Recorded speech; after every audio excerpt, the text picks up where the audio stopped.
Ok, 19 horas e 30 minutos, vamos iniciar nossa live. Boa noite a todas, que nós temos aqui Cíntia, Gisele, Thalita e Sueli. E outras mais que certamente vão entrar. Boa noite. Gostaria só de um feedback rapidinho, se meu áudio e compartilhamento de tela estão chegando bem para vocês. Joia, brigadão. Então, vamos lá, sem mais demoras, procurar fazer um encontro bastante objetivo. Live referente ao nosso MBA sobre grafoscopia e a live, mais especificamente, o meu módulo de elementos identificadores da escrita. Nossa primeira live deste módulo, umas 3 semanas atrás, a gente abordou coleta de escritas de referência. Eu expliquei para vocês a importância, o porquê a gente precisa reunir essa coleção de escritas normais e disse que na live seguinte, ou seja, hoje, a gente iria abordar a análise desse material. Claro, vocês ainda, eu imagino, não devem ter iniciado esse procedimento de coleta, mas é algo que a gente faz paulatinamente ao longo da nossa carreira. Mas sempre é um bom momento para se começar. Então, hoje não vamos tratar tanto de como reunir e vamos aprofundar algumas ideias sobre a análise dessa coleção de escritas. Sempre com base nesses 3 critérios que, ao longo do meu módulo, eu procurei salientar não apenas a sua importância, mas a sua aplicação em nossas perícias. Eu sou um pouco reticente não, sou totalmente contrário àquela ideia de que a grafoscopia é subjetiva, sempre foi, sempre será. Bom, sempre foi subjetiva, mas ela não precisa ser totalmente subjetiva, depender do feeling, da percepção, da imaginação do perito, ou quem sabe de uma habilidade inata que o perito tem para reconhecer assinaturas falsas, assinaturas autênticas, escritas normais, escritas disfarçadas.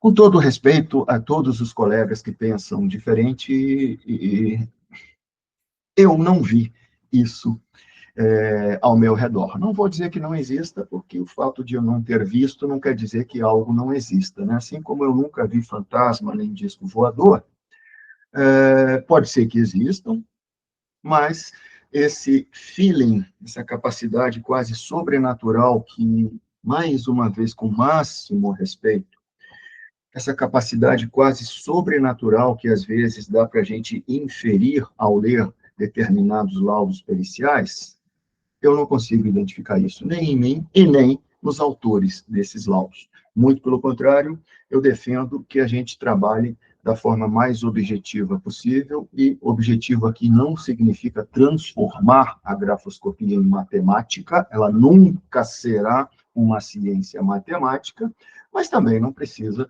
continuar com tamanha subjetividade. E voltando aqui para a gente não gastar mais tempo com essas introduções, esses, na minha visão, são os 3 principais critérios de avaliação de elementos identificadores, ou seja, as características gráficas que nós, peritos, analisamos e usamos para chegar a uma conclusão, por autenticidade ou falsidade, unicidade de punho ou dualidade de punho.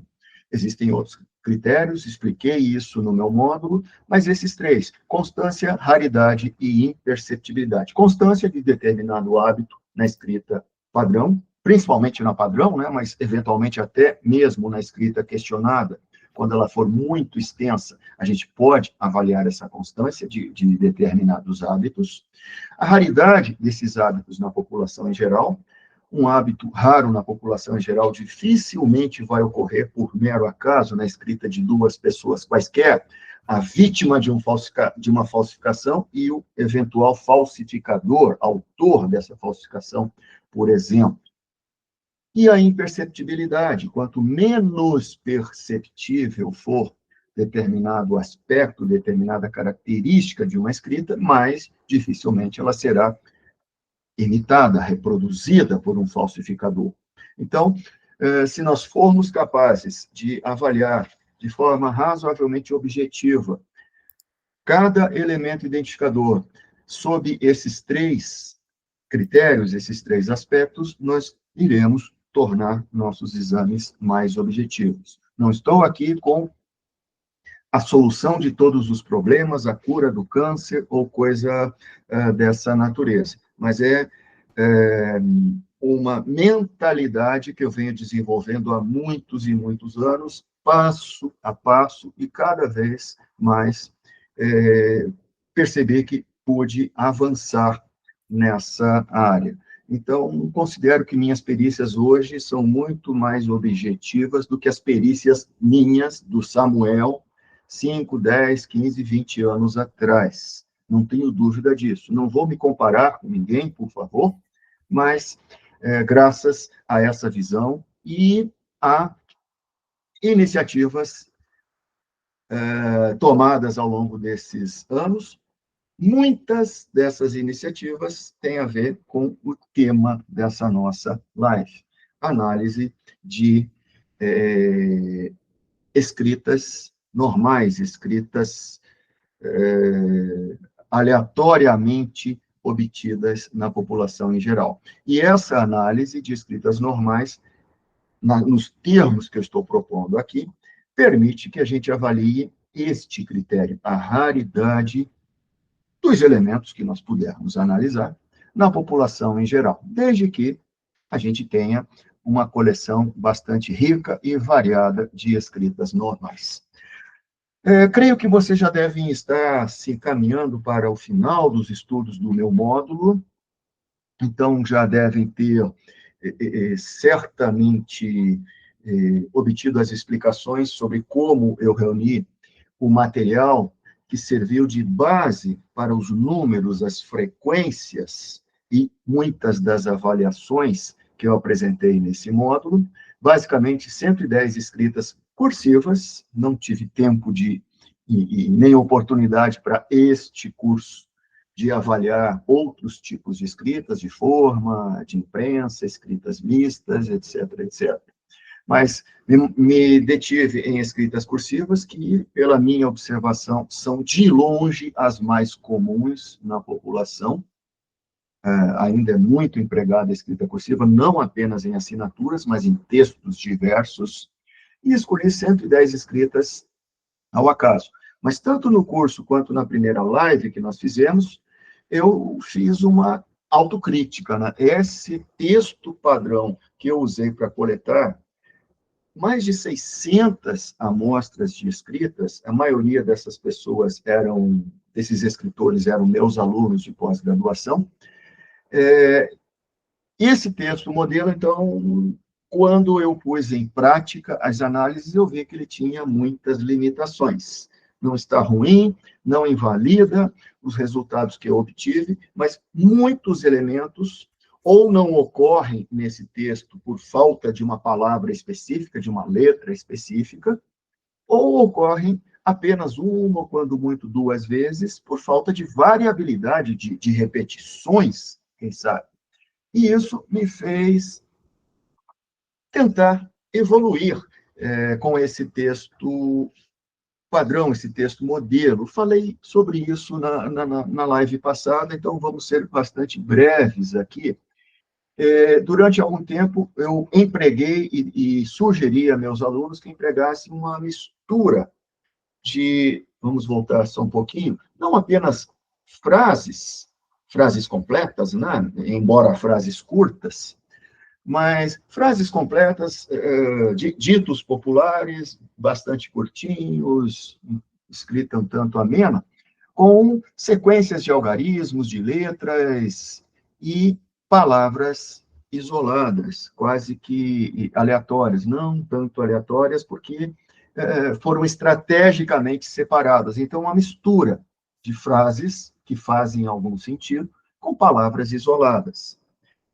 Por que eu fiz isso? Porque eu queria unir o melhor dos dois mundos, ter frases com, quem sabe, ponto final, vírgula no meio, espaçamento intervocabular, talvez até um espaçamento interlinear para serem avaliados, e, claro, as palavras estratégicas soltas para garantir uma repetição adequada de todas as 26 letras, né? Inclusive W, Y e X, não, né? O K, as 3 letras mais raras no nosso alfabeto latino, pelo menos aqui no idioma português do Brasil.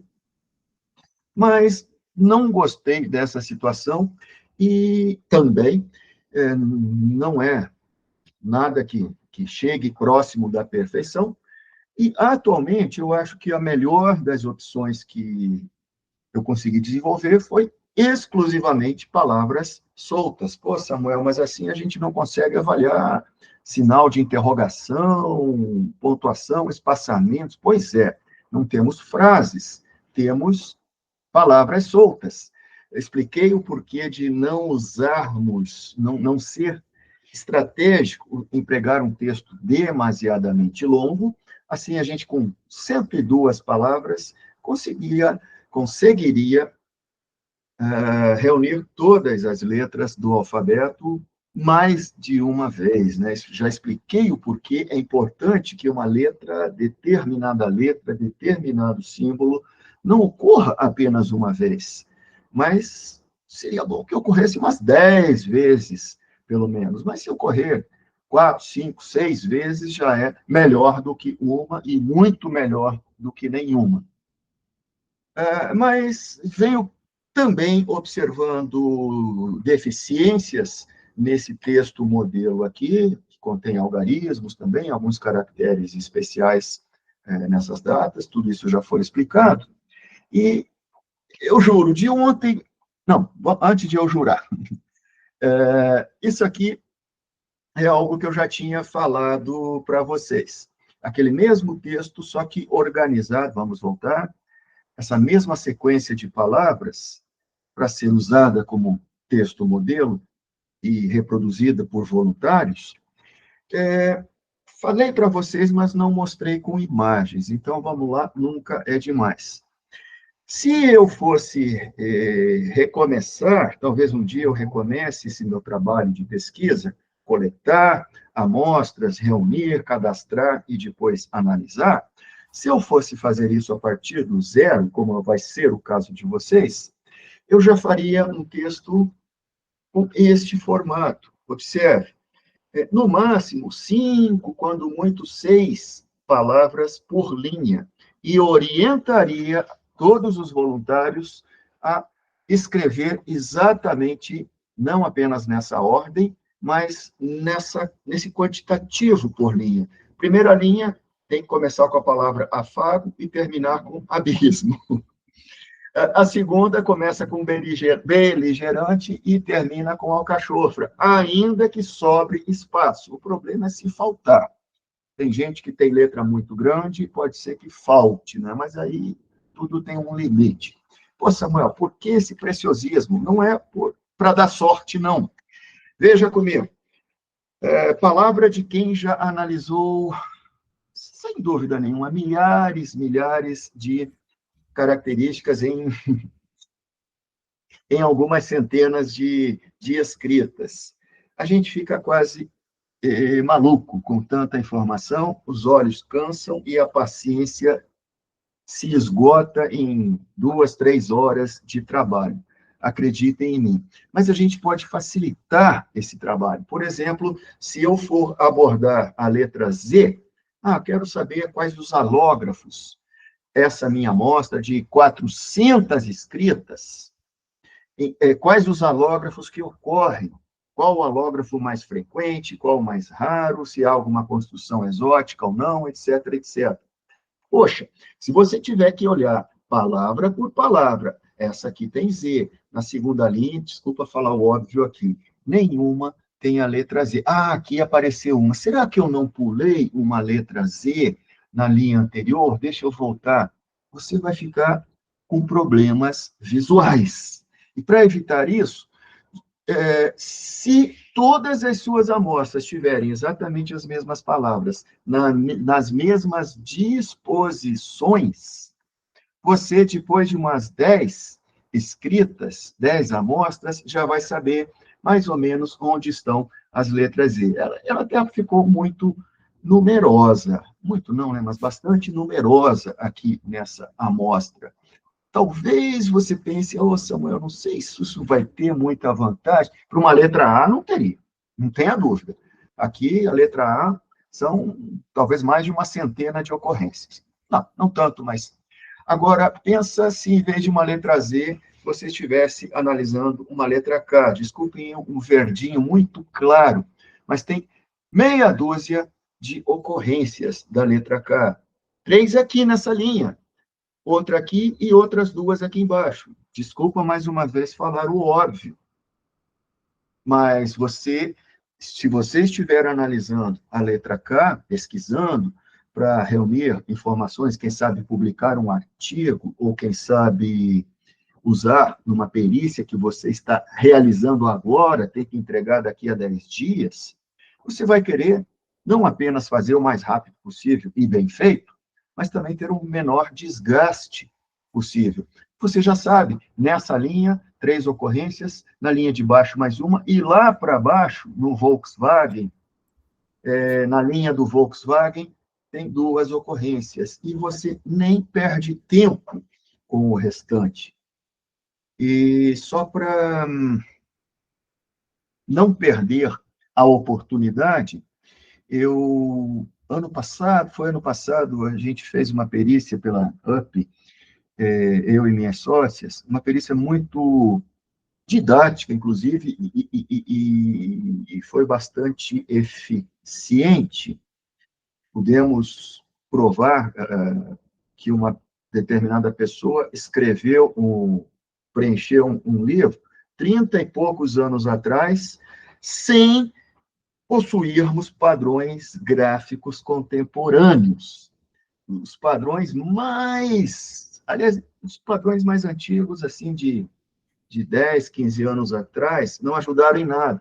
Comparamos padrões atuais, do ano 2024, com a escrita questionada dos anos 1990. Samuel, isso é errado, a técnica sim, eu sei, 99% dos autores vão dizer que não pode fazer, mas, quem sabe, nós apresentamos, minhas sócias apresentaram esse trabalho na Interforensics, e, modéstia à parte, enfim, conseguimos provar, não apenas concluímos, nos convencemos de que aquela pessoa havia preenchido um livro 30 e poucos anos atrás. Nós provamos que ela preencheu aquele livro, apesar dos padrões gráficos não contemporâneos. Mas aí, padrões gráficos fogem da minha alçada. Quem sabe, numa outra ocasião, a gente volta a discutir isso. Mas toda essa introdução para dizer que me fez falta estudos sobre a letra K.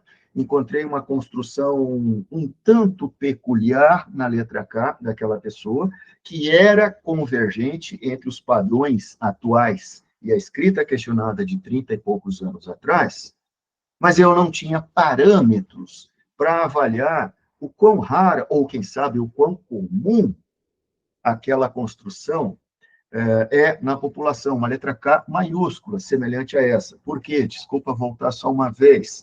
Porque nesse meu texto aqui, na minha coleção, não tem nenhuma ocorrência de letra K, nem maiúscula, nem minúscula. Vejam como sempre a gente acaba sentindo falta de uma melhora. Então, está aqui, uma simples letra K. Se eu tivesse material com este texto aqui, eu teria, quem sabe, numa meia hora, quando muito, 1 hora de trabalho, eu reuniria aleatoriamente umas 100 ou 200 folhas e verificaria a frequência daquela construção, daquela gênese, não na população em geral, mas pelo menos numa amostra de 100 escritas escolhidas ao acaso, ou 200, melhor ainda, enfim. Mas, mesmo sem esse know-how aqui, essa informação, a gente ainda assim conseguiu provar a autoria. Vejam, muitas vezes, a importância de uma simples letra, uma simples gênese em nosso trabalho.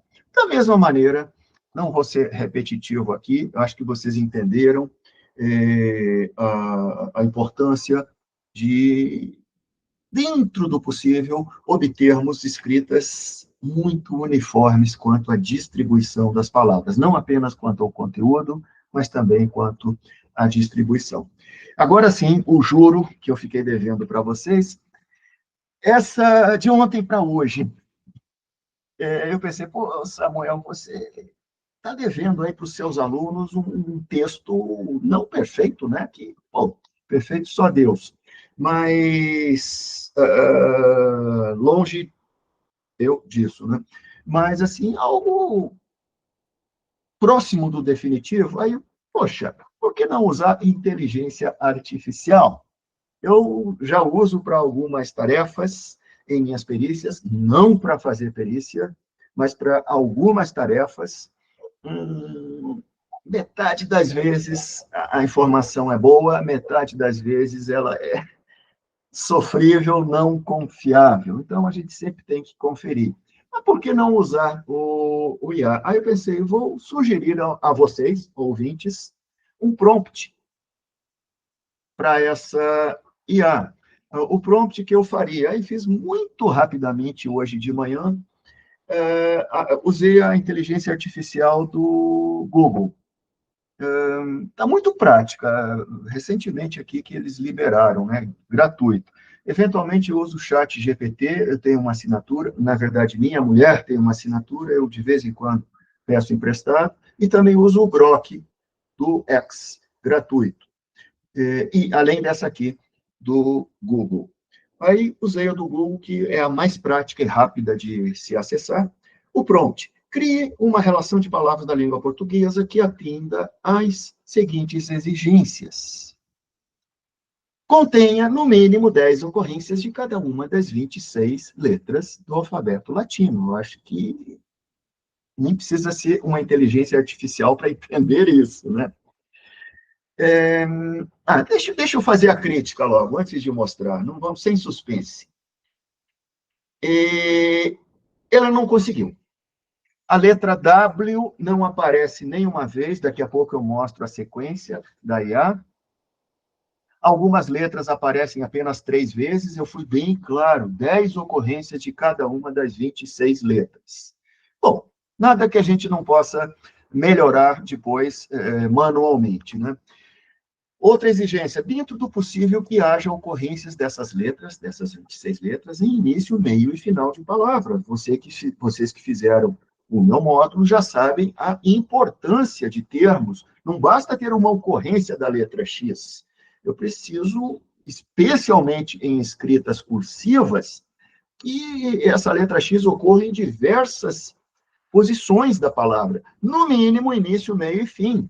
Mas mesmo no meio, ainda existem, em meio de palavra, existem várias posições. Penúltima posição, não sei se vocês lembram do estudo que eu fiz sobre a letra I, quem sabe na segunda posição, lá na metade, dentro de uma palavra curta, dentro de uma palavra longa, enfim, não tem como a gente abordar todas essas, obter toda essa variabilidade. Quem sabe a inteligência artificial nos ajude, né? Bom, aqui também. Não, esse foi o único que eu não tive condições, aqui meu cérebro não conseguiu avaliar, né?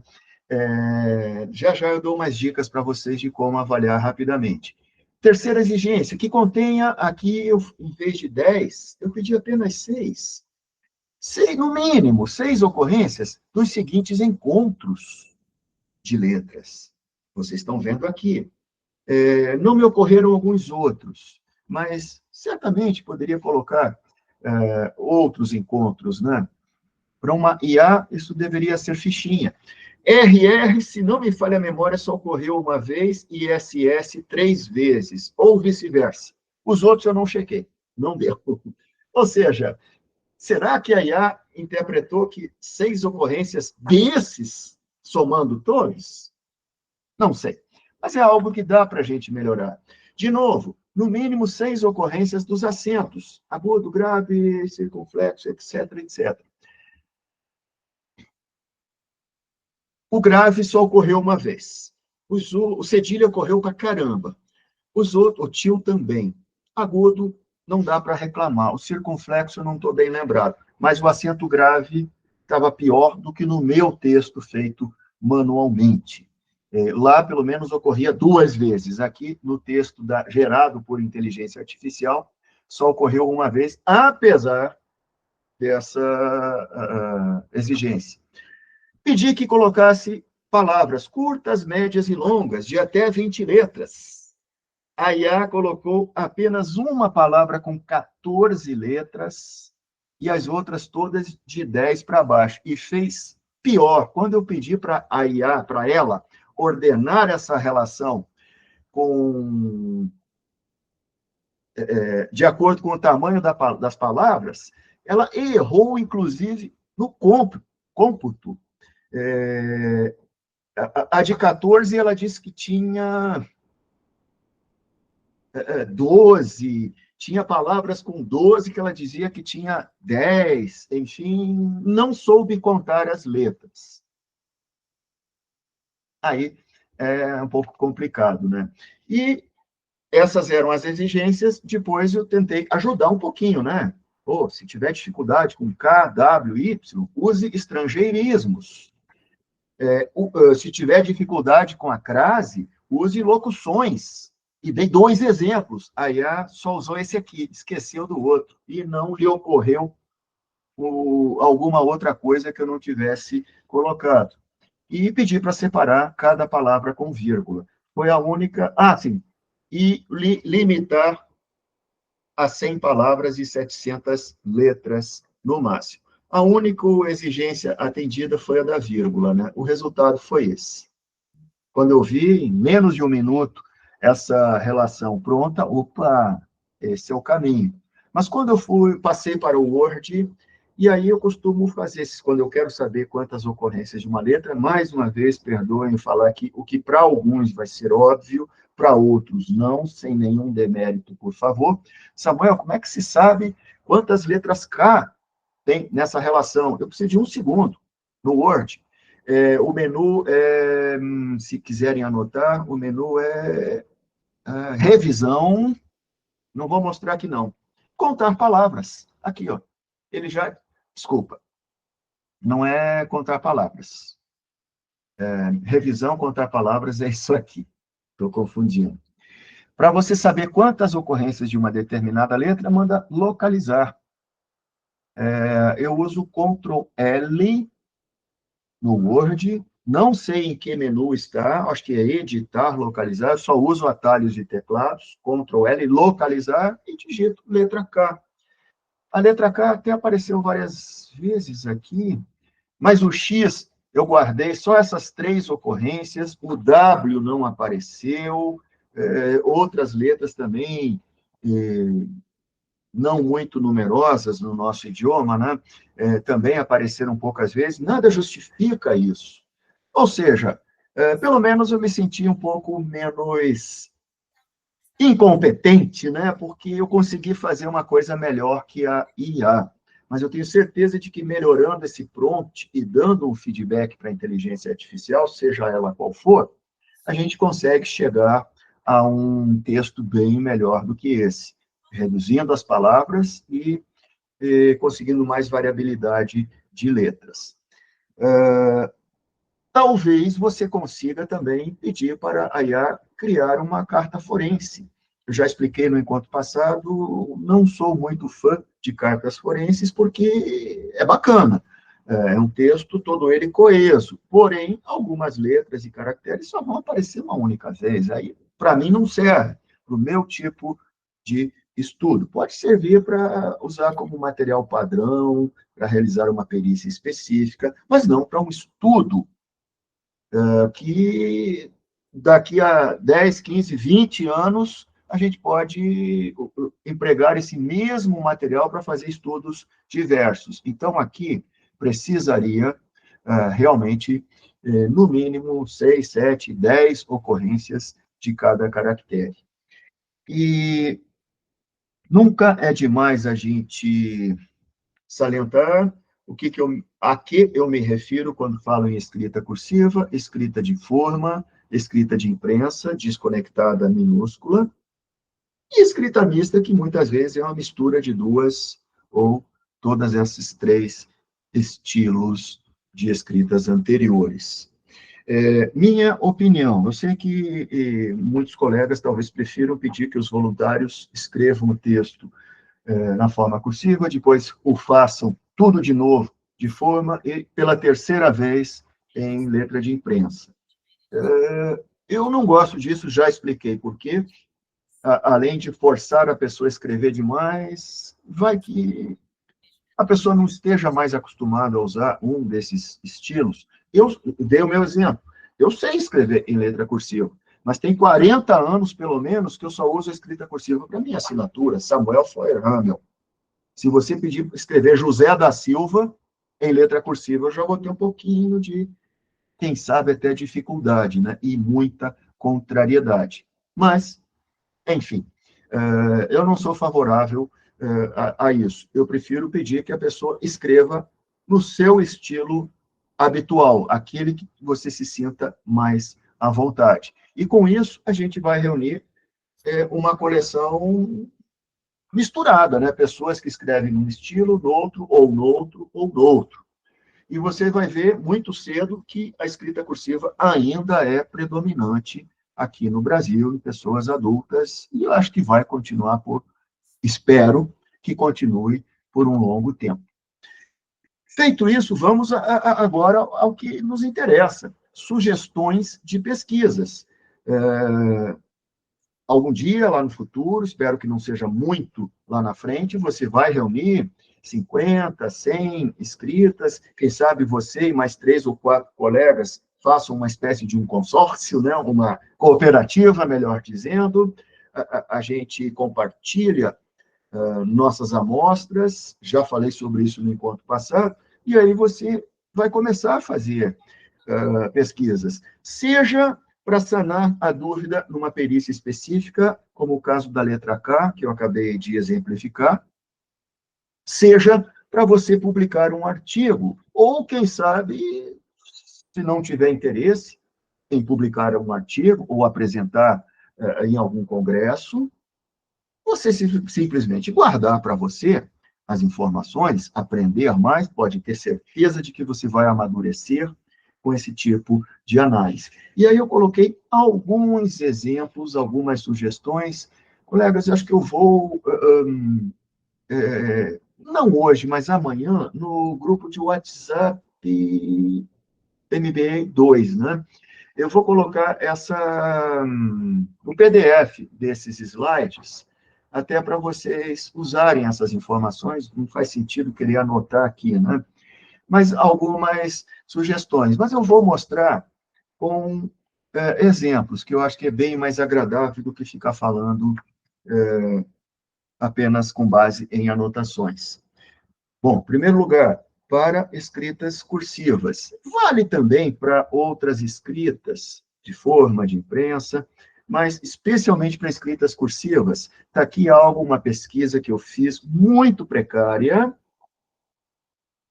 com apenas 40 escritas. Eu expliquei no curso por que eu não usei todas as 110, humanamente impossível, e avaliei os alógrafos dessas 4 letras, que para mim são as mais significativas em termos de alógrafo, em termos de gênese também, para escritas cursivas. A DGQ, contei toda a historinha para vocês. Pessoas que usam um determinado alógrafo para a letra A, seja ele qual for, tendem a usar alógrafos do mesmo estilo para as outras letras DGQ.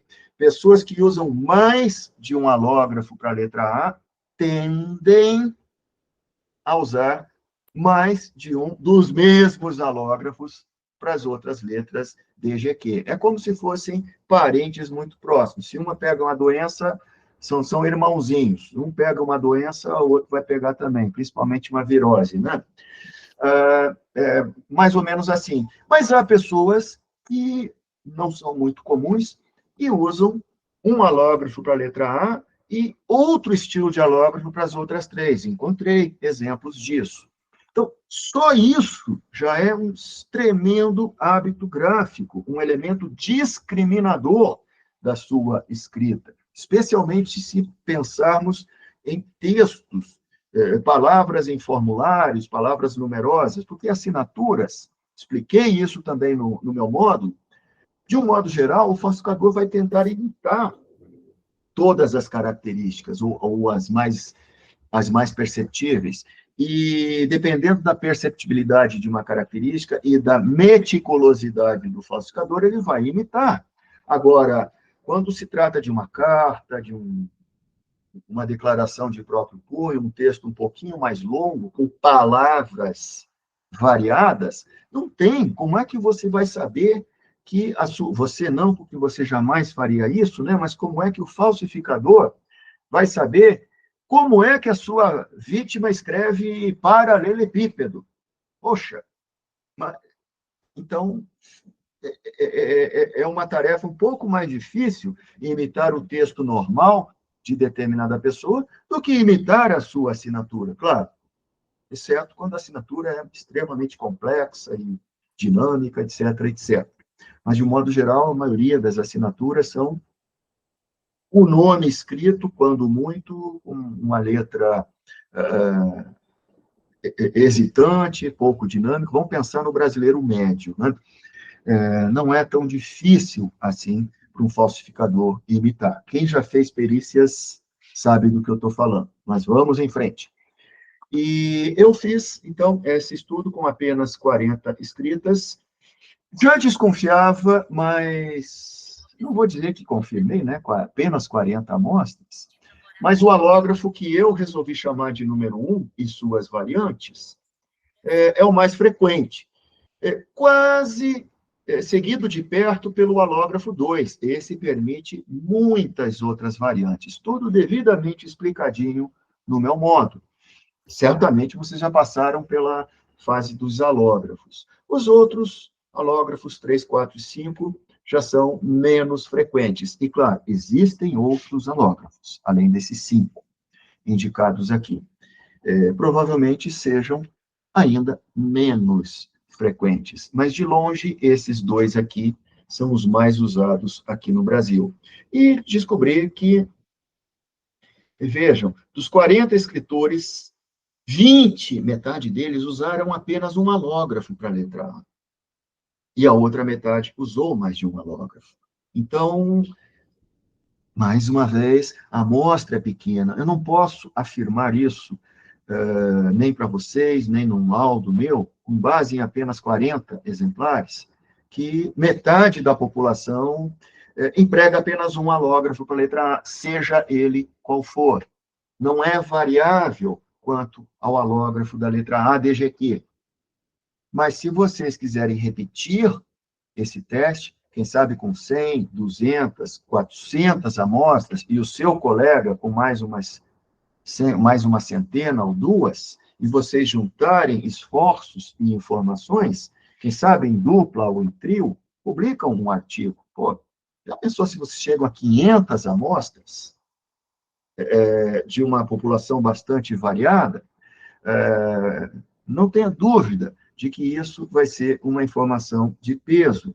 Eu nunca vi, repito, o fato de eu não ter visto não quer dizer que não exista, mas eu nunca vi algum livro, nem nos meus, também não vi artigos, trazendo esses números.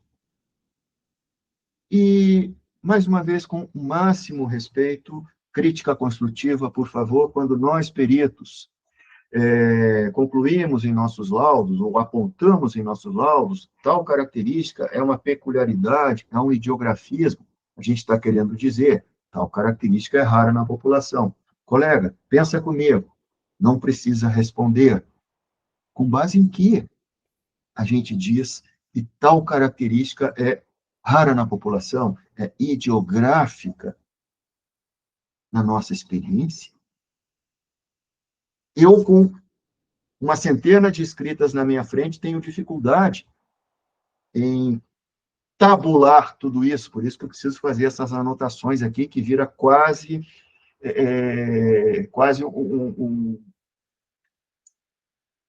hieróglifos, né? Tamanha a complexidade, mas aqui, parando para pensar um pouquinho, eu já me encontro, já me acho, mas não é o caso agora. É complexo. Agora, pensa bem no meu inconsciente, na minha memória, se eu vou gravar para a letra A, isso aqui é comum, isso ali não é comum, e para a letra B, C, D, E, F, G, H, J, K, W, X, Y, Z. É humanamente impossível. Então, é a isso que eu me refiro. Vamos gradualmente aumentar a objetividade dos nossos exames, dos nossos critérios de decisão. Algo semelhante para as letras T. No meu estudo, também com apenas 40 escritas, as mesmas, encontrei apenas esses 3 alógrafos aqui. De longe, o alógrafo enlaçada é o mais recorrente. Esse outro aqui, tudo explicadinho no módulo, não se preocupe, mas vocês já devem ter passado disso. Esse aqui é um alógrafo de imprensa, porém, encontrei esse alógrafo em 5 escritas cursivas, sempre em conjunto com outro. Para a letra B, eu expliquei, embora muito rapidamente, este único caso que eu localizei de uma pessoa que usava este alógrafo da letra B quando era seguido de uma letra que começava em posição alta, como a letra O e a letra U. E este outro alógrafo, terminando mais embaixo, quando seguido de uma letra, na verdade, seguido da letra E, era a única ocorrência. Uma letra que começa em posição baixa. Mas o meu material não permitiu que eu avaliasse BA, BI, BR, BS e vários outros encontros da letra B com alguma sucessora em nossa língua. Então, aqui, nesse texto que eu já forneci, quem sabe se você conseguir melhorar com inteligência artificial, certamente a gente vai ter, eu não digo todos os encontros possíveis da letra B com vogais e consoantes sucessoras a ela, mas o maior número possível. E a gente pode fazer essa avaliação. Qual desses 2 alógrafos é o mais comum na população? Será que existe um terceiro? Para a escrita cursiva, não, a não ser que seja, claro, um alógrafo de forma ou um alógrafo de imprensa. Mas aí é algo anômalo, vamos dizer assim. Né? Eu estou me referindo a alógrafos cursivos, em escritas cursivas. Existe um terceiro, um quarto? Qual dos 2 é mais frequente? Outra pergunta, existe alguma lógica, pelo menos para algumas pessoas, na escolha? Para este escritor 321, tudo indica que sim. Seria muita coincidência que, com U e O, ele empregue esse alógrafo, e nas 3 ocorrências BE, só estou mostrando 2 aqui, se até de cor, porque eu já usei isso em vários cursos, essa escrita. E em 3 ocorrências da letra B, sem nenhuma exceção, ele usa este outro alógrafo aqui, sem levantamento de caneta nesse caso. Então, para esse escritor, existe uma lógica na escolha do alógrafo. Eu posso afirmar, não apenas ele usa 2 alógrafos, mas em que condições ele usa o alógrafo de cima, em que condições usa o de baixo. Será que um falsificador chegaria a esse nível de imitação? Se quiser escrever uma carta se passando por essa pessoa aqui, é pouco provável, né? Saindo de alógrafos, eu vou passar esse material para vocês amanhã, tá certo? Só algumas sugestões. Colegas, eu não gosto de falar que existem infinitas possibilidades. Não é infinito, mas é algo a meio caminho do infinito. É um oceano de possibilidades de análise. Por isso que eu fiquei relutando aqui o que eu vou sugerir para os meus alunos, vocês, no caso. Aí pensei, vou sugerir aquilo que eu gostaria, se tivesse tempo, esse ano nem pensar, não sei se ano que vem terei suficiente, que eu gostaria de estudar, de aprofundar. Já estudei nesses moldes, né? 110 escritas apenas. Com relação ao andamento gráfico, duas coisas eu gostaria muito de estudar. Primeiro, se vocês lembrarem da minha apresentação no curso, esse gráfico mostra quantas pessoas, aqui está a quantidade de pessoas, conseguiram fazer um momento gráfico com determinado número de letras no máximo. Aqui, 12 pessoas, né, conseguiram fazer pelo menos um momento gráfico com 14 letras, sem levantar a caneta, perdão. Mas eu expliquei para vocês, a minha amostra só tinha uma palavra de 14 letras e nenhuma superior em termos de extensão. E poucas palavras com 12, 11, 10, a maior parte eram com 9 para baixo. Então, é uma amostra, é um texto modelo que não ajudou muito nesse estudo, mas deu para a gente ter uma noção, principalmente disso aqui. Dos 110 escritores, apenas 2 deles nunca levantaram a caneta em meio de palavra, nenhuma vez. E 9, eu posso dizer que passaram raspando nesse teste, levantaram 3, 4 vezes, quando muito, em todo o texto, talvez por um acidente, um descuido, ou, quem sabe, algum hábito muito raro. Por isso que eu disse, outros 9 chegaram bastante próximo desse feito. O que eu estou querendo dizer? De 110 escritores, apenas 2 mais 9, 11, ou seja, 10%, não costumam levantar, pelo menos não com muita frequência, a caneta em meio de palavras. Em outras palavras, seguem à risca a técnica da escrita cursiva, que preconiza que não se levante a caneta em meio de palavra. E 90% desses escritores levantam com muita frequência, com pouca frequência, ou quase que o tempo todo. Alguns, vocês podem ver aqui, conseguiram, quando muito, momentos gráficos com 4, 5 letras, provavelmente escritas mais com características de mista, né? Já deixa de ser uma escrita cursiva. Mas vejam que boa parte dos escritores não passou de 8, 9 letras, como sendo o seu momento gráfico mais extenso. Então, este é um aspecto que eu gostaria de estudar. Qual a utilidade prática disso?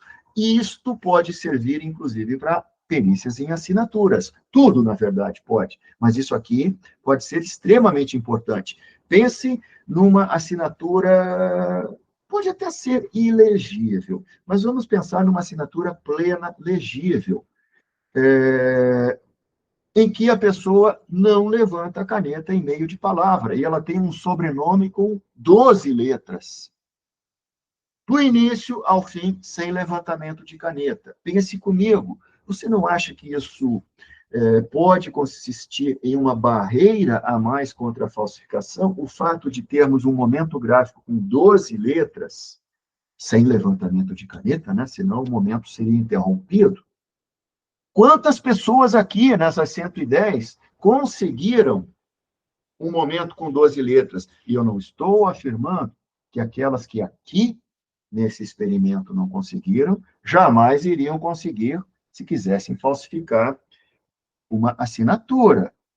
Mas você vai concordar comigo que, se a pessoa tem por hábito produzir apenas momentos gráficos curtos na sua escrita, ela vai ter dificuldade de imitar, ainda que seja com modelo à vista, ou até exercitado, imitar o sobrenome de uma pessoa com 12 letras sem fazer levantamento de caneta. Ela vai ter que, no mínimo, parar a caneta sem levantar, mas aí um exame com luz rasante E um bom microscópio, quem sabe, vai te ajudar a identificar essas paradas.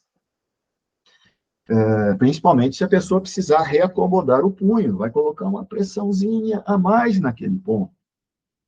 Isso tudo foi muito bem explicado neste módulo.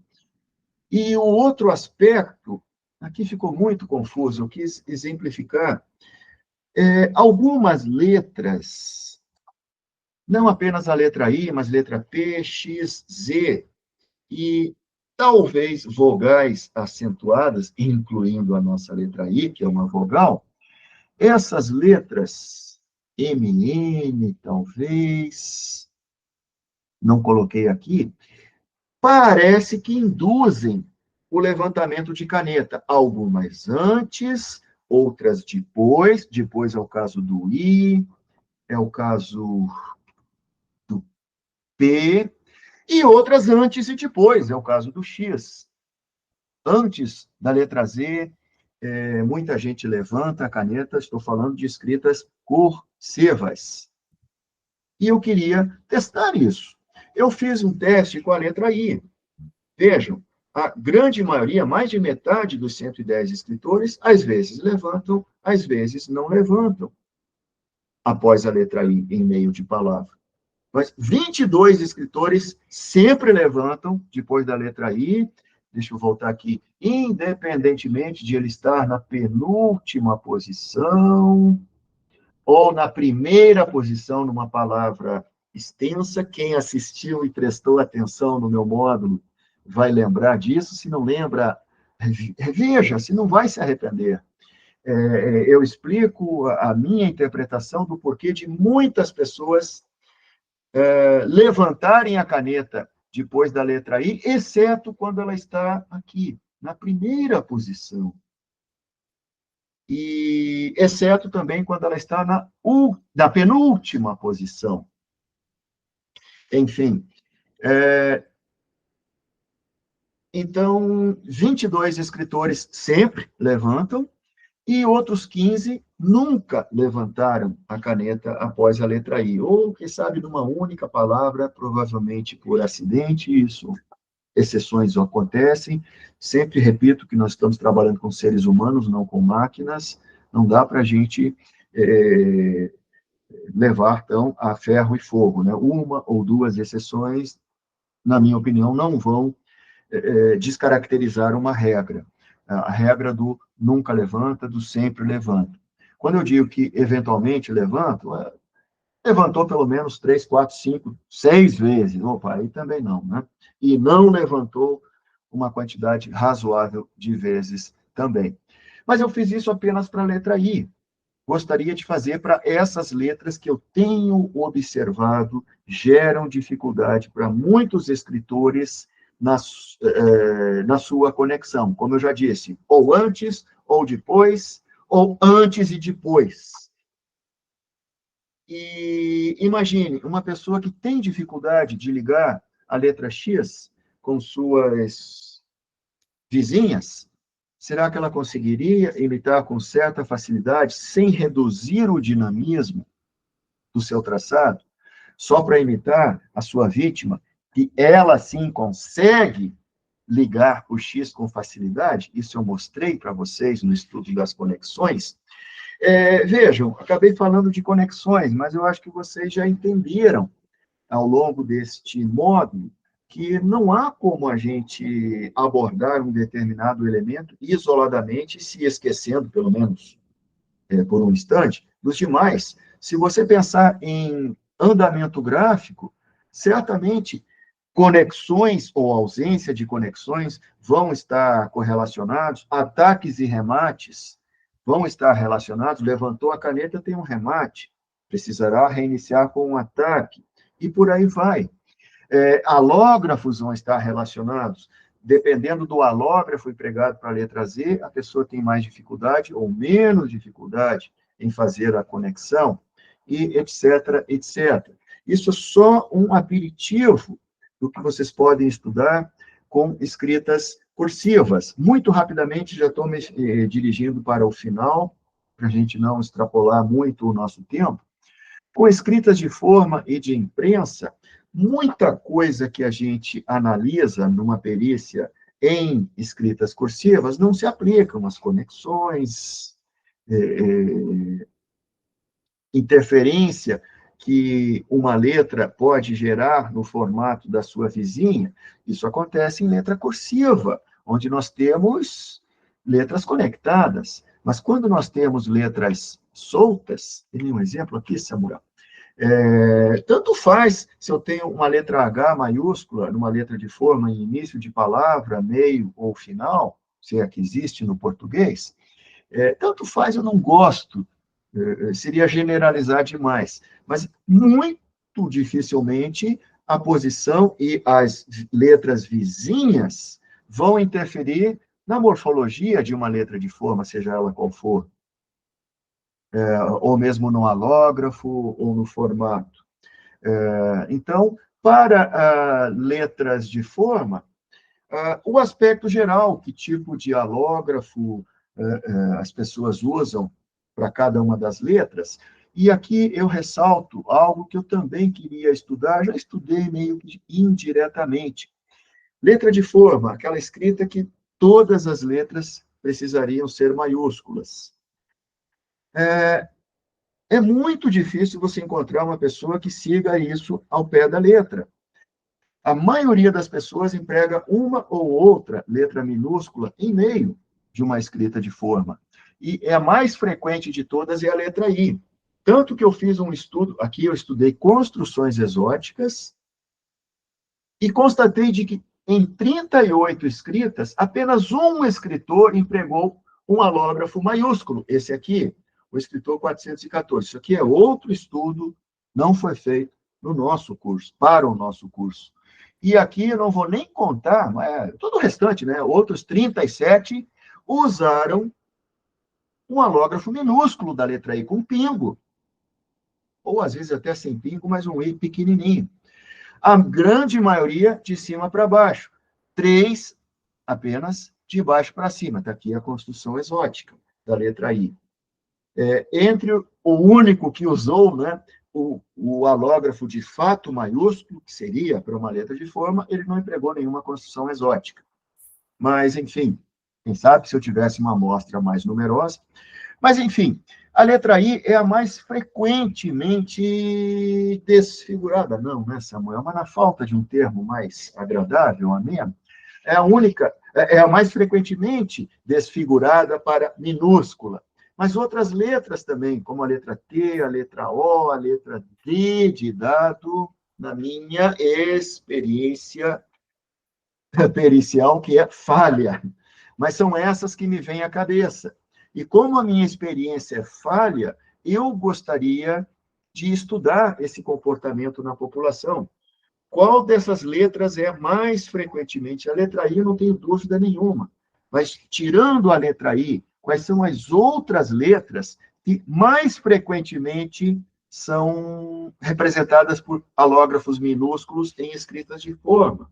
Quais as letras que, quem sabe, nunca, se é que dá para dizer isso, né? Nunca é quase um palavrão para mim, mas que as menos frequentemente representadas por alógrafos minúsculos. Pense bem, uma pessoa que escreve, pense comigo, né? Uma pessoa que escreve em letra de forma e sempre usa um alógrafo minúsculo para o I, para o T e para o J. Sei lá, foi o que deu para arranjar agora, para essas 3. E para nenhuma outra. Isso acaba sendo quase como uma impressão datiloscópica, uma impressão digital dessa pessoa.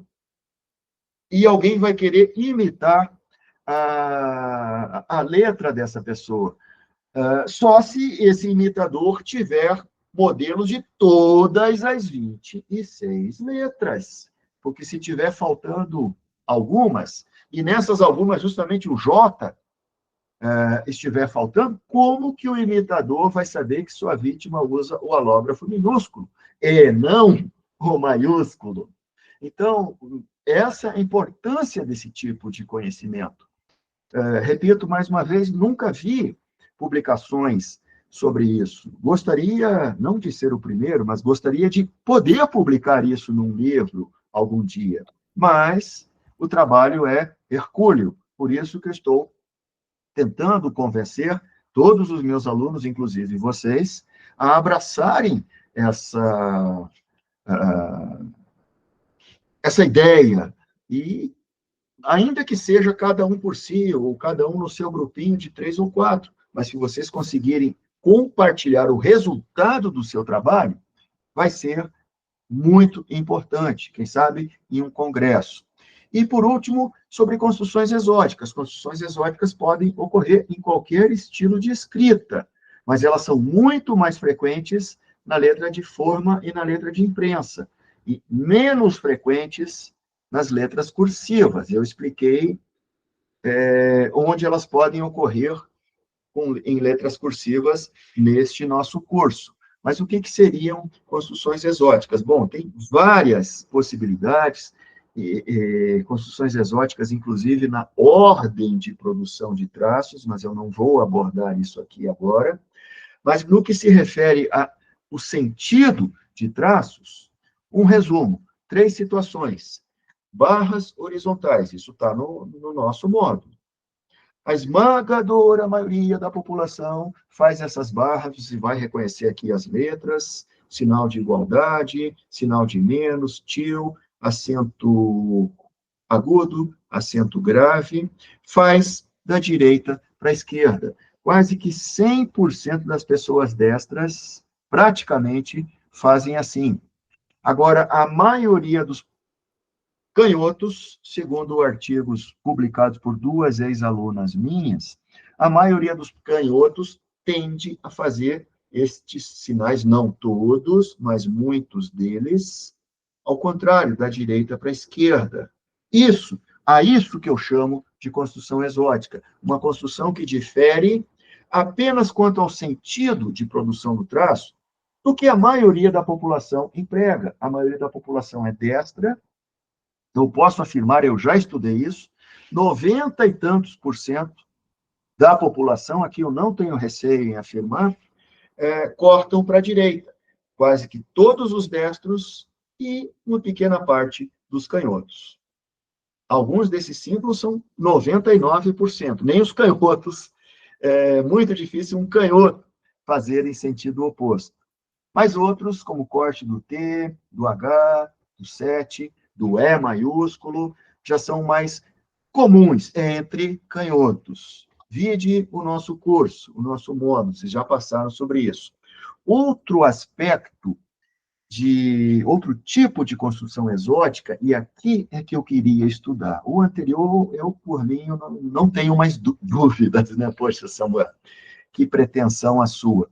Mas aqui eu tenho ainda insegurança.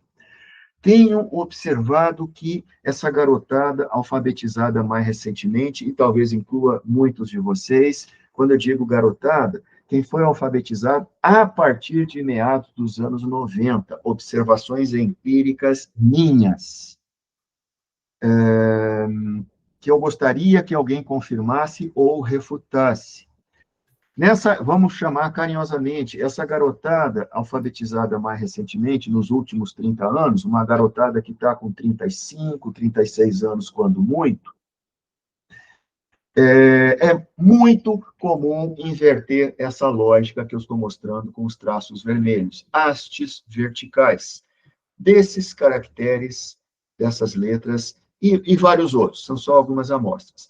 A esmagadora maioria da população o faz de cima para baixo, em escritas de forma e escritas de imprensa também. Mas, algumas pessoas o fazem de baixo para cima. É o que eu chamo de construção exótica em hastes verticais. E eu tenho observado que em pessoas alfabetizadas, agora sim, nos últimos 30 anos, estou ficando velho, porque quando eu comecei a fazer isso, era nos últimos 15, 20 anos. Eu já tenho sempre que me atualizar, né? Nos últimos 30 anos, tem sido mais frequente esse encontro. Não apenas nos estudos que eu fiz com a minha amostra, que não é muito variada, mas em observações mesmo, em perícias reais. Opa, encontro uma construção exótica uma haste dessas feita para cima, vou olhar a data de nascimento da pessoa, opa, tem 30 anos, tem 25, tem 38, quem sabe, quando muito. Claro, pessoas mais antigas, 40, 50, 60 anos, eventualmente usam uma construção exótica dessa, mas é muito, muito, muito raro. Agora, mais uma vez, com essa garotada alfabetizada mais recentemente, a minha percepção é que essas construções são mais frequentes. E se vocês puderem obter amostras variadas, pessoas mais idosas, pessoas na faixa dos 40, 50, e pessoas com menos de 30 anos, quem sabe até pessoas com 18, 17, 16, estudantes de segundo grau atualmente, vocês vão ter muito mais condições do que eu de confirmar essa tendência, ou quem sabe refutar. O tempo é implacável, né? Vários anos atrás, uma colega de uma polícia civil, não vou dizer de qual estado, me pediu ajuda numa perícia que envolvia uma carta suicida. E a pessoa, não vou dar mais detalhes, usava 7 construções exóticas, todas as 7 relacionadas a hastes. Na época, eu não tinha esse conhecimento, ou pelo menos estava muito verde na minha mente. E as mesmas 7 construções apareceram nos padrões dessa pessoa e nos padrões de uma outra pessoa que parece que suspeitava-se que estaria envolvida num assassinato. Aquela coisa, foi suicídio, foi assassinato. O suicida deixou uma carta de suicídio, mas uma pessoa próxima à vítima disse, não, essa carta não é do falecido, é carta do João da Silva. João da Silva, não, do Joãozinho. E no Joãozinho também tinha as mesmas 7, usava as mesmas 7 construções exóticas. Bom, o fato de essas construções exóticas serem mais frequentes em pessoas mais jovens já justificaria avaliar que idade tinha o falecido, que idade tinha o Joãozinho. Se ambos tiverem, principalmente o Joãozinho, né, menos de 30 anos, opa, essa convergência já não vai ter tanta significatividade. Mas, vamos lá, né? Se um deles for mais antigo, mais idoso, essa convergência, 7 convergências dessa magnitude, vão se tornar mais significativas. Bom, eu não fui informado do final dessa história, infelizmente, não estou aqui para contar toda a história, mas eu orientei a avaliar que a escrita que o parente atribuiu ao Joãozinho poderia também ser do falecido. Não apenas por conta dessas 7 construções exóticas, não necessariamente essas aqui, mas de 7 construções exóticas, mas também por outras características. Precisava de uma análise contextual um pouquinho mais avançada. Infelizmente, eu não tive o feedback, mas uma situação como essa que eu acabei de descrever, real, esse conhecimento que talvez alguns de vocês corram atrás, será que essa garotada mais jovem usa esse tipo de construção exótica com mais frequência? Se sim, com que frequência? E quais as razões ou quais outras características associadas a isso? Por exemplo, tenho observado também, empiricamente, que quem usa muitas construções exóticas, assim, dessa natureza, nessa garotada, também tem uma letra muito feia. Pessoas que têm letras mais bonitas, mais homogêneas, empregam menos construções exóticas. Essa minha observação, será que é realística ou o Samuel está redondamente enganado? E a terceira abordagem de construções exóticas, as ovais. Aqui sim, se aplica principalmente às escritas cursivas, mas também pode ser empregado em letra de forma, sim, e letra de imprensa, mas apenas para essas 5 letras, os 4 irmãos, ADGQ, e a letra O, que é prima, não é irmão, não é irmã, mas é prima dessas 4. Eventualmente, ela diverge das restantes, mas muitas vezes quem usa uma construção exótica faz uma oval em sentido contrário ao que eu estou indicando aqui, faz em sentido horário, que seria uma construção exótica. Quem emprega para uma dessas, muitas vezes emprega para todas as outras. E aqui alguns exemplos de construções exóticas. Vejam, uma pessoa que é canhota e estudante de 2º grau, um garoto jovem ou garota jovem. Por ser canhoto, essa pessoa cortou o J para a esquerda. Por ser recentemente alfabetizado, ela usou uma construção exótica no O, sentido horário, no Q, sentido horário, no A e no D. E no G, de novo, e no O, todos em sentido horário. Eu acho que essas imagens estão no curso de vocês, salvo engano, confirmando a minha regra, né? Mas isso aqui é escolhido a dedo, não posso afirmar taxativamente. Outro estudante de 2º grau, porém destro. Então, todas as suas hastes horizontais não têm construções exóticas, foram feitas da esquerda para a direita.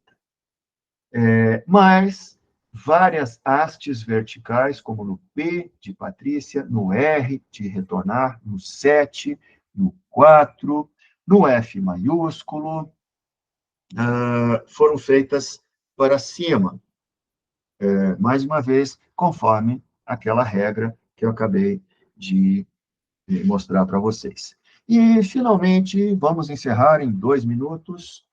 Como eu já disse na live passada, é importante vocês anotarem, fazerem as suas anotações, não apenas das características da pessoa e da escrita, a idade, se é destro, canhoto, masculino, feminino, grau de instrução, etc., profissão, estilo da escrita, mas também os resultados das análises. E aqui eu queria só mostrar para vocês, compartilhar, como fica uma planilha dessas depois. Pelo menos o Samuel, que é bagunceiro, não é muito organizado, não.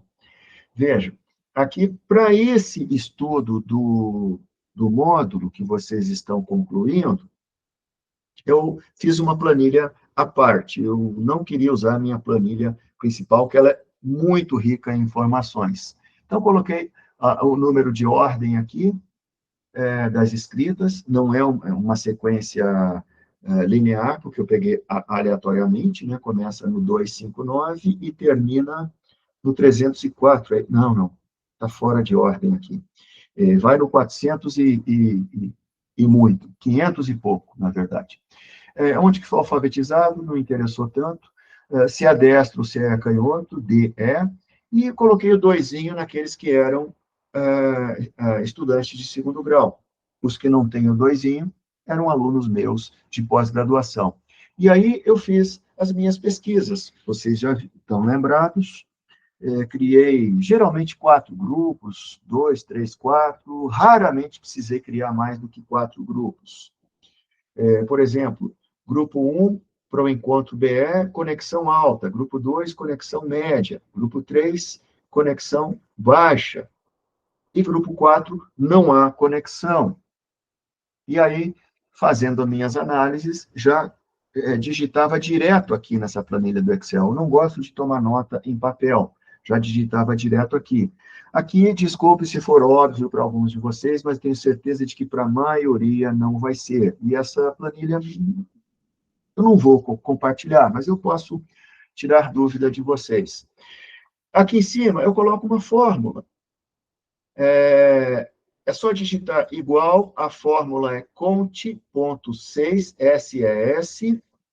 O Excel tem ajuda, né? Uma função, não é fórmula, é uma função que vai retornar quantas ocorrências do algarismo 1 tem aqui nessas minhas anotações.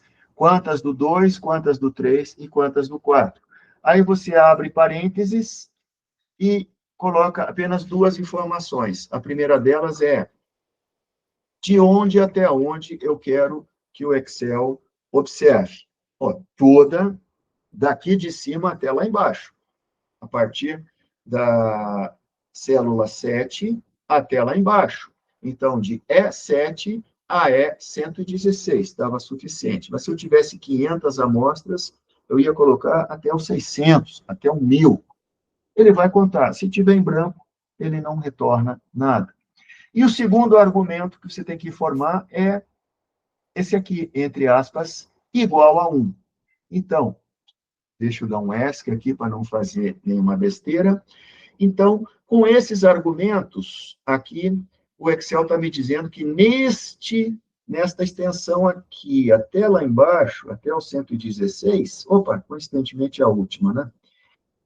Eu tenho 30 ocorrências do algarismo 1, ou seja, dos 110 escritores, 30 fizeram conexão alta, a minha convenção. E só mudando um argumento aqui, ó, vejam, tudo igual na fórmula, eu só mudo esse argumento aqui, em vez de igual a 1, igual a 2, na célula de baixo, deixa eu dar um ESC, eu quero saber quantas ocorrências do 2. A função é a mesma, os locais, o local que eu quero que a função busque é o mesmo, mas o argumento, o valor é diferente. Eu botei igual a 2. Vamos dar um ESC. E na de baixo, igual a 3. E na de baixo, igual a 4. Veja. E aqui, você não precisa ficar contando. O Excel já faz isso para você. E se você fizer, vou fazer aqui sem medo de errar. Selecionar, espero que eu não... Selecionar esses 4. A única coisa que mudou foi o valor, 1, 2, 3 ou 4. E arrastar aqui, eu copio, não mudou nada. Por quê? Porque estava certo. O Excel automaticamente já se localiza. Agora, a minha área de pesquisa não é mais a coluna E, mas sim a F, agora é a G, agora é a H. Vejam que aqui em cima está o valor da fórmula, tudo atualizado. Então, daqui até o final do meu trabalho, onde eu estudei levantamento, pressão, remate, hifenização, alógrafos, etc., etc., eu usei essas fórmulas, sempre com essa convenção. Se usa o alógrafo tal, é o número 1. Se usa o outro alógrafo, é o número 2. Se usa o outro alógrafo, é o número 3. 4, 5, etc. Se você precisar de mais subgrupos, você vai precisar deixar um espaço maior aqui em cima. E o Excel, então, apesar de toda essa parafernália aqui, facilita bastante o nosso cômputo. Claro, nunca é demais você dar uma checada por amostragem para ver se suas fórmulas estão corretas e se o Excel não está errando. O Excel é muito difícil ele errar. Mais fácil a gente errar na nossa fórmula. Mas essa é, então, a maneira o recurso que eu uso para tabular os meus resultados. Mas lembre-se de um detalhe. Para esse curso, eu estudei mais de uma dezena, várias dezenas de argumentos, né? Para alógrafos foram várias letras, enfim. Mas você, muito provavelmente, vai trabalhar com um ou dois elementos, um ou dois aspectos desses elementos. Então, sua vida vai ser mais fácil, mais simples. Talvez você nem precise do Excel. Mas, se precisar, a resposta está em funções de referência, de contagem. E vale a pena a gente aprender a usar essa ferramenta. Não precisa ser o Excel da Microsoft, existem outras planilhas também igualmente boas. Mas essas, então, as sugestões que eu tenho para vocês, e uma última para a gente encerrar de vez. Eu gostaria muito de um dia, quem sabe, levantar uma campanha nacional, vamos tornar a grafoscopia mais objetiva, vamos mapear nossos marcadores, nossos elementos identificadores. Mas eu não estou em condições, nem este ano, provavelmente nem o ano que vem, e não sei se em 2027 estarei em condições. Apesar de eu estar aposentado da Polícia Federal, felizmente estou tendo bastante trabalho e também, claro, compromissos pessoais. Então, não estou aqui propondo liderar essa iniciativa e nem sugiro que um de vocês se voluntarie para ser o líder. Mas dentro de grupos pequenos, grupos com os quais você tem afinidade, procure fazer uma cooperativa de amostras. Se você contribuir com 100, seu outro colega com mais 100, o outro com mais 200, o outro com mais 200, você já tem, na forma de PDF, na forma de JPEG, de imagens, você já tem 600 amostras. A união faz a força. E aí, cada um emprega amostras próprias e dos outros colegas, desde que, claro, vocês se combinem, opa, vamos reunir com esses critérios, não vamos fazer tudo de qualquer jeito, vamos fazer correto, e, de repente, esse grupo pode crescer, crescer, crescer, e vocês, de repente, formam um clube de peritos pesquisadores. Imaginem as informações que vocês podem trazer. Sempre publicando, seja em artigo, seja em palestras, em congressos. Colegas, se alguém tiver alguma pergunta, assim, bastante uma dúvida, pergunta direta, estamos aqui, sem pressa, sem atropelos, mas eu extrapolei bastante aqui, era para terminar 8h30, não tem como quando eu começo a falar. Se não tiver, agradeço a todos a presença, o apoio. Essa aula, essa live vai ficar gravada, acho que o Fábio vai disponibilizar. O Fábio, que gerencia tudo isso, não quero falar nada diferente do que ele falou, mas certamente ele vai disponibilizar isso para vocês que participaram e para aqueles que não participaram. E amanhã nós temos um grupo, sou muito pouco ativo nesse grupo do MBA 2 no WhatsApp. Eu vou colocar o PDF dessa minha apresentação, para vocês usarem como material de consulta, tá certo? Então, mais uma vez, obrigado a todos, um forte abraço e me despeço de vocês. Obrigada, professor. Boa noite. Tchau, tchau. Boa noite. Obrigada, boa noite. Boa noite a todos. Boa noite, obrigada, professor.